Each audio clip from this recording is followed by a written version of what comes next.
దేశం అంటే మతం కాదు, దేశం అంటే భారతీయులని శ్రీకాకుళం నియోజకవర్గ మహిళా అధ్యక్షురాలు గోండు స్వాతి శంకర్ అన్నారు. శ్రీకాకుళం జిల్లా కిష్టప్పపేట గ్రామంలో జిల్లా పరిషత్ ఉన్నత పాఠశాలలో స్వాతంత్ర దినోత్సవ వేడుకలు జరిగాయి. ఈ కార్యక్రమానికి ముఖ్య అతిథిగా పాల్గొన్న నియోజకవర్గ టీడీపీ మహిళా అధ్యక్షురాలు గోండు స్వాతి శంకర్ జెండా ఎగురవేసి స్వేచ్ఛగా ఎగురుతూ రెపరెపలాడుతున్న మువ్వన్నెల జెండాకు వందనం చేశారు. ఈ సందర్భంగా మాట్లాడుతూ దేశం అంటే మతం కాదని, దేశం అంటే భారతీయులని, స్వాతంత్ర దినోత్సవం మన అందరి పండగని ఆమె తెలిపారు. మతాలకు కులాలకు అతీతంగా స్వాతంత్ర దినోత్సవాన్ని జరుపుకుంటామని, మహనీయులు పోరాడి తెచ్చిన దేశంలో కల్మషం లేని మనసున్న జనులమన్నారు.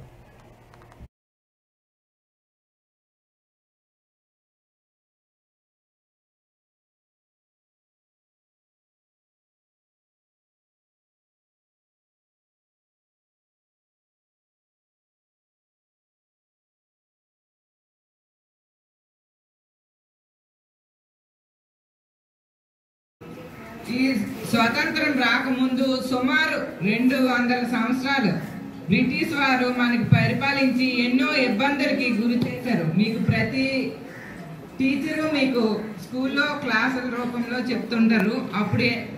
అప్పుడు మన పెద్దలు ఎన్నో ఇబ్బందులు పడి మన గురించి ఎన్నో ప్రాణ త్యాగాలు చేశారు. ఫ్యామిలీని వదులుకొని ఇంకా వాళ్ళతో బ్రిటిష్ వాళ్ళతో పోరాడి ఎన్నో ఇబ్బందులు పడి కష్టాలు పడి మనకి స్వాతంత్రాన్ని తీసుకొని వచ్చారు. మనం ఇలా ఉన్నాము అంటే వాళ్ళ కష్టము వల్ల మన దేశం ఇలా ఉంది. మనం ఇంత స్వేచ్ఛగా బ్రతకగలుగుతున్నాం. మీరు ప్రతి ఒక్కరూ గమనించండి, వాళ్ళని ప్రతిరోజు గుర్తు చేసుకోండి. ఇప్పుడు చాలా మంది పిల్లలకి అసలు